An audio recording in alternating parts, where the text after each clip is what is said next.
Seja bem-vindo, você guerreiro, você guerreira de todo o Brasil e de todo mundo, aqui é o canal Raiz Tricolor. Eu sou Gabriel Amaral, sou jornalista tricolor, estou aqui diretamente da Arena Fonte Nova, onde daqui a pouco, quando eu estou gravando isso daqui, vai acontecer Bahia e Fluminense, hoje às 7 da noite tem esse jogo.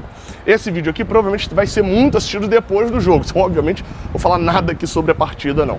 Minha ideia desse vídeo aqui é falar sobre SAF, só estou aproveitando porque como meu voo depois do jogo, o jogo acaba às 9, a gente tem pós-jogo, tem tudo, meu voo é às 5 da manhã, de volta para o Rio de Janeiro, obviamente eu não tenho como gravar esse vídeo, chego amanhã, já viajo no sábado para Santos, vai ser difícil gravar esse vídeo também para essa sexta-feira. Então já estou lançando e gravando e lançando ainda nessa quinta mesmo, para trazer todo o conteúdo para você sobre a análise de uma matéria que saiu, cara, no GE. Globo. Uma matéria que traz a assinatura de André Rizek e Luciano Melo. Não são dois jornalistas que fazem a cobertura do Fluminense, por exemplo. Não são dois jornalistas que têm especificamente a cobertura do dia a dia. São fontes que vêm de fora, né? O Luciano Melo. Eu não sei exatamente qual é o cargo do Luciano Melo, mas ele foi o meu chefe lá no GE, quando eu fazia no projeto Voz da Torcida, né? Hoje é o Fio que está lá. E o André Rizek, conhecido apresentador do Sport TV. Os dois apuraram e trouxeram uma matéria, e eu vou trazer, vocês já viram aí pela thumb, que tem algumas frases que são frases mais de efeito e que eu vou trazer aqui como informação para você e uma análise básica. Não vou fazer uma análise aprofundada. Gabriel, mas você sempre não fala que quer fazer uma análise aprofundada? Sim, quando eu tenho detalhes aprofundados. Com detalhes básicos, a gente não pode fazer análises aprofundadas. Então, esse é o sentido aqui desse vídeo, tá? Mas também sem te enganar. O objetivo aqui não é te enganar, não. A matéria está intitulada assim, SAF do Fluminense. Investidores fecham modelo e vão apresentar proposta nas próximas semanas. Então aquela matéria lá atrás que se dizia que o Fluminense já tinha dado ok para uma proposta, já tinha alinhado algumas situações com a SAF do Fluminense, pelo visto caminhou e prossegue. É aquela história, depois de uma negociação tão longa, né, do BTG com o Fluminense e se tratando de quem são os compradores, era natural que a SAF do Fluminense, a própria proposta enviada pelo BTG, não fosse uma proposta que o Fluminense vai tomar conhecimento no momento que receber a proposta. O Fluminense participou possivelmente, ativamente, já na confecção. Gabriel, mas a empresa que vai ser vendida participou da confecção da proposta? Não diretamente, mas estou falando assim, na confecção do tipo, cara, ó, os caras lá estão irredutíveis acerca da cláusula 2, isso não vai rolar, então nem manda na proposta oficial a cláusula 2, porque lá não vai rolar. Então assim, a proposta já vem muito mais mastigada, né? Até por quem são os compradores, através de quem está vindo, e com o Fluminense num processo longo de relacionamento com o BTG também nessa questão da confecção da proposta. E lembrando que, antes da Assembleia Geral votar dos sócios, antes de passar pelo Conselho, a proposta meio que já tem que passar pelo crivo da gestão do Fluminense, né? Porque se eu chegar lá hoje e falar que quero enviar uma proposta de 2 bilhões pelo Fluminense, obviamente não vai à votação. Por quê? Porque na hora que o Fluminense pedir garantia, na hora do Fluminense achar bom, ruim, etc., ele já vai ver que eu não tenho esses 2 bilhões. Então, as propostas passam pelo próprio crivo do Fluminense, né? Diz aqui que um fundo que deseja comprar a SAF terá 15 torcedores milionários do clube, conselheiros e sócios precisam aprovar a criação da empresa e a venda para o grupo interessado em gerir o futebol. Abre-se a matéria com questão de pouco tempo, que o Fluminense vai receber nas próximas semanas a proposta de investidores que desejam comprar a SAF tricolor. Aí eu vou pular alguns pedacinhos que são redundantes, mas diz que, confirma a informação lá do Lauro Jardim, de que os cotistas foram reunidos os cotistas, ou seja, os 15 foram reunidos pela Lazuli Partners, que é uma gestora de investimentos, já falamos disso aqui em outro vídeo também, e a LZ Sports, que é o grupo, a subsidiária da Lazuli, para cuidar desses investimentos em futebol, vai administrar essa empresa, né? A empresa, no caso, o Fluminense SAF. E aí estão discutindo para no futuro fazer cotas menores para que sejam compradas por outros torcedores do Fluminense. Diz aqui que, tá? Vamos para os pontos principais, são as frases que estão no título. Na proposta a ser enviada ao Fluminense, o fundo criado por 15 torcedores será o sócio majoritário da SAF. Com a associação na condição de minoritária, isso é natural, é o que está acontecendo em todos os times, é o padrão de SAF no Brasil. A diretoria tricolor participa ativamente do processo. Caso os conselheiros e sócios aprovem a venda, o atual presidente do clube, Mário Bittencourt, terá um cargo importante na gestão do futebol sob o comando da nova empresa. Então, agora já é o Luciano Melo e o André Rizek falando e cravando que, caso seja aprovada a proposta que vai chegar, o Mário Bittencourt terá um cargo importante na gestão do futebol do Fluminense. Vamos lá, muitos debates sobre Mário CEO, eu já dei diversas opiniões aqui sobre essa situação. Talvez o Mário não seja o CEO. Talvez o Mário seja o diretor de futebol. Talvez o Mário seja o diretor geral específico de futebol. O cargo e empresa se inventa do jeito que quer. O que se sabe, e é o que se está dizendo aqui, e é a percepção, acho que a gente do Jornada também tem, é que o desejo do Mário não é ficar comandando o Fluminense necessariamente, é comandar o futebol. É continuar à frente do futebol do Fluminense. Isso está dito aqui pela matéria, o Mário continuaria comandando, né, um cargo importante no futebol do Fluminense, no comando da nova empresa. Né? Que nova empresa é essa? A Fluminense SAF, que será comprada por 15 torcedores milionários. É isso. E vendida por quem? Pelo próprio Fluminense. Entre os 15 tricolores que vão comprar, e a gente já sabe, né? Desejam comprar o Fluminense, alguns nomes já são conhecidos. André Esteves, o controlador do BTG, o diretor-geral da Frescato, o Thiago de Luca, o André Esteves, o José Zittelman, que é o cofundador da Absoluto Partners, integrantes da família Almeida Braga, da Icatu Seguros, são alguns dos nomes. Interessante que são os mesmos nomes que vazaram. Eu queria muito saber o nome. A gente vai ter que saber o nome dos 15, tá? Acho útil a gente saber o nome dos 15 e quanto cada um tem. Isso não é obrigação não, mas eu acho que é interessante a gente como torcedor saber exatamente para que tipo de coisa que a gente está vendendo, né? É aquele negócio, né? Os caras não vão fazer um exame em 100% das contas do que a gente está vendendo. Por que eu tô falando a gente? Porque eu sou sócio do Fluminense.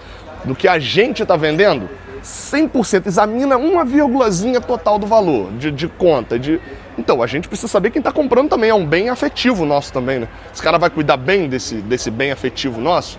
A gente precisa saber, pelo menos, a empresa que está comprando, esse fundo de investimento da LZ Sports, quem são os sócios desse fundo hoje? Quantos por cento cada um tem? É a informação que a gente gostaria de saber. Eu não sei se é necessário, tá? Para o rito da legislação. Acho até que não, na verdade. Pelo que eu já li da lei, não é obrigatoriedade, não. Mas é interessante a gente como torcida, acho que é uma informação bem relevante. Aí começa a vir algumas coisas, tá? A promessa é de colocar resultados esportivos como prioridade na nova empresa, antes da busca por retorno ao dinheiro colocado no fundo. Ou seja, os 15 tricolores que estão entrando aí estão colocando esse dinheiro pensando num rendimento a longo prazo. Parece que é isso, para o meio do investimento. Porque estão colocando uma grana para que no início não se pense em daqui a 1 ano, 2 anos, e aí eu não sei o que é essa prioridade, né? esse curto prazo, não sei o que seria isso. Mas a ideia é que se tenha resultado no curto prazo, resultados esportivos, pensar em retirar o dinheiro depois. É o que a torcida quer ouvir nesse momento, acho que é o ideal, né? Mas é uma promessa. Se a venda for aprovada, haverá obrigações por parte dos investidores, beleza, isso aí é normal. E a ideia é fazer um aporte relevante de dinheiro no momento da compra, e os outros pagamentos nos primeiros anos. Padrão também do que foi feito em vários clubes por aí. Ah, mas o time tal foi vendido por 1 bilhão. É 1 bilhão, mas o cara aporta 200 milhões na chegada e os outros 800 milhões. Ah, ele só aporta se um disco voador chegar e abduzir o Maracanã. Então, assim, o aporte inicial, a gente vai saber quanto é o valor. Os outros aportes, a gente tem que saber os detalhes. E aí a gente entra numa outra situação, que diz a matéria. Vou pular um parágrafo para entrar. Que é assim, diz que... Cadê o que fala sobre salário? Além disso, são discutidos outros parâmetros, ou seja, está em discussão. Por exemplo, ter uma das maiores folhas salariais do país. A base tricolor com o CT de... isso aqui entra em outro assunto. A questão das maiores folhas salariais do país vai chamar a atenção de muita gente. E eu sei porque eu já recebi em grupos de WhatsApp já. A pessoa vai virar e falar bem assim... Gabriel, quem não quer ter uma folha salarial? Olha só, os caras vão chegar e vão botar dinheiro. Show de bola. E é show de bola mesmo, é bom mesmo. Tem que ter. Só que isso é muito amplo. Eu quero saber específico. Eu tenho que saber olhar o detalhe do contrato. Por quê? Porque uma das maiores pode ser uma das 20 maiores. Pode ser uma das 3. Entendeu a lógica? Hoje o Fluminense está entre as maiores folhas salariais do país, está no top 10.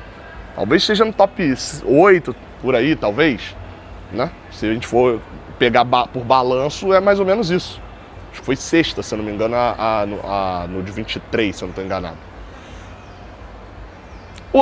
Outro detalhe importante também, que eu fui olhar aqui numa matéria da ESPN, da venda do Vasco. Como é que é importante a gente ficar atento aos detalhes e não só às manchetes?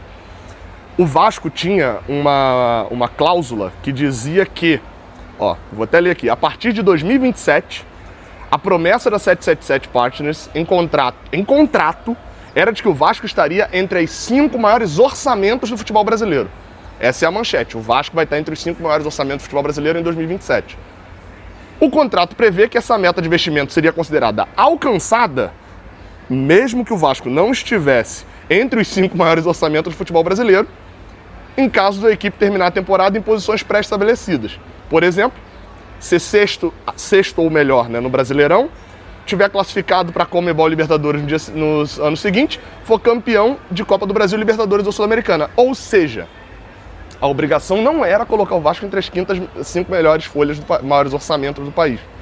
A obrigação era fazer isso caso não classificassem para a Libertadores, porque se você for sexto no Brasileirão, você vai para a Libertadores. Então classificar para a Libertadores ou ganhar um título. O título, beleza, a gente tá show, mas assim, classificar para a Libertadores, você classifica em 8º, em 9º. O Fluminense mesmo sem ter vou usar o exemplo do Vasco, mesmo sem ter uma das 5 maiores folhas do país, o Fluminense hoje classifica para a Libertadores com regularidade. É estranho a gente ver um ano igual agora, onde o Fluminense não se classificou para a Libertadores. Então, assim, tem que ficar... eu acho que é uma cláusula interessante, é uma cláusula importante, é uma cláusula boa, tá? De você colocar o Fluminense entre os maiores folhas salariais do Brasil, mas tem que se ter cuidado. Porque, por exemplo, eu consigo ir lá e subir a folha salarial do Fluminense pra cacete, mas tem que subir com jogadores bons. Eu posso pagar 1,5 milhão agora pra mim, pra eu ser o atacante, o goleiro do Fluminense. Seria uma boa contratação, mas não vale 1,5 milhão, sacanagem. Mas entende a lógica? Não é só subir o valor. É óbvio que subindo o valor você sobe a qualidade naturalmente. Mas existe esse ponto também que a gente precisa discutir. Não, é o que eu tô falando aqui direto. Não podemos só ficar reproduzindo manchete. E quando eu falo isso aqui, novamente, é de alguém que tá olhando isso daqui e gostando do que tá vendo no geral. Mas eu não posso só gostar da manchete e falar, beleza, sim. Não, calma, vamos lá com calma. Mas é interessante, a gente precisa saber os detalhes. Vai ter o que é uma das maiores, qual é a posição? Tem alguma condição para não bater isso? Ah, não, se ganhar um título não precisa bater isso. Se não bater, o que acontece? Qual é a punição caso a empresa perde 10% da empresa? Estou indo para uma maluquice aqui. Precisa ter tudo muito amarradinho. A gente está vendendo o Fluminense, não tem... O Vasco teve volta, né? Mas olha a volta, da forma que voltou, né?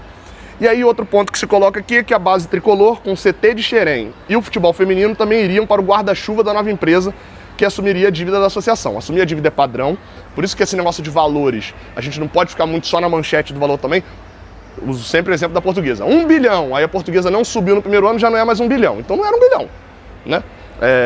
E a dívida do Fluminense hoje é de 800 milhões, um pouco mais de 800 milhões de reais, equacionada, porém necessária de pagar. Tem o RCE, que foi uma manobra jurídica do Fluminense para entrar, mas isso era um elemento só para a SAF. Falei isso aqui na época também. O Fluminense conseguiu uma manobra jurídica, tá lá no RCE, concentrou uma série de dívidas lá, mas a qualquer momento pode vir um maluco e tirar isso e o Fluminense sofre penhora. Então problema do Fluminense também enquanto não virar SAF. Não é um problema, mas é uma preocupação, diria eu. E só uma dúvida, assim, o CT de Xerém é o uso do CT de Xerém ou a gente está vendendo o CT de Xerém também? Porque aí, se for vendendo, a gente está falando de um CT muito bom e moderno. A gente a gente está na associação ainda, mas isso a SAF vai fazer um acordo para melhorias, vai utilizar como se fosse uma concessão, assim, igual você tem em poder público, né? Como vai funcionar? Porque assim, se a gente está vendendo um terreno com CT novo, esse valor precisa incorporar isso também. Trocando em miúdos, assim, aquele terreno foi construído com base no meu sócio-torcedor e no seu sócio-torcedor, tá? Sendo puritano aqui, como se o mundo fosse assim. Mas o terreno foi construído enquanto eu e você éramos sócios do Fluminense. Para isso ser vendido para uma outra empresa, que a partir de agora vai ser dona, essa outra empresa tem que dar dinheiro. Dar dinheiro para quem? Para o Fluminense. Eu quero que esse dinheiro seja investido no Fluminense, então tem que aumentar esse investimento. Então só fiquei nessa dúvida se é só a questão do uso ou se o terreno também vai ser repassado para a SAF. Foi uma manobra que a galera do Atlético Mineiro utilizou, os donos deram um CT para o Atlético construir o estádio, o Atlético pegou e construiu com a construtora que era dos donos, e depois eles compraram o Atlético com o estádio. Então, no final das contas, o Atlético fez uma dívida com a empresa dos donos, que depois ele mesmo vendeu e comprou o estádio e a dívida segue lá. Enfim, a gente tem que ficar de olho, é o que eu tô te falando. Me anima o que eu vejo de SAF do Fluminense no geral, tem meus pontos de discordância, tá? Tem alguns pontos severos de discordância lógica, alguns pontos severos de discordância do processo, mas me anima. E esses pontos de discordância são cruciais, para que eu e você fiquemos atentos para que a gente não tenha um problema daqui a 5 anos, daqui a 3 anos, daqui a 7 anos. Eu espero estar vivo isso ainda. Meu filho vai estar vivo se eu não tiver. E aí o Fluminense, que quase acabou nos anos 90, eu não vivi, tá? Eu não vivi. Mas o quase fim do Fluminense não começa em 90, começa um pouco antes. E aí talvez quem começou morreu, mas quem estava vivo viveu aquele Fluminense na merda. Então a gente precisa ter muita atenção para que... Não estou comparando o SAF com anos 90, óbvio que eu fiz aqui só uma manobra, mas estou só falando que fases boas vêm, fases ruins vêm, e a gente tem que entender que o Fluminense tem que ser para a vida toda. Eu tenho que morrer, meu filho continuar vendo o Fluminense, meu neto continuar vendo o Fluminense e seguir da mesma maneira, beleza? Tamo junto, vamos torcer para um bom jogo aqui na Fonte Nova. Que estádio bonito, né, cara? Eu acho esse estádio o mais bonito internamente do Brasil. E eles tiraram cadeiras ali, ó. Onde o setor onde fica a organizada deles, a Bamor, torcida do Fluminense, fica neste setor aqui, ó. Ó, ali vocês estão vendo o tapumezinho, ó. Setor aqui vai ocupar esses 2 setores da parte alta da Fonte Nova. Tamo junto. Vou montar equipamento agora pra gente começar a transmissão. Valeu!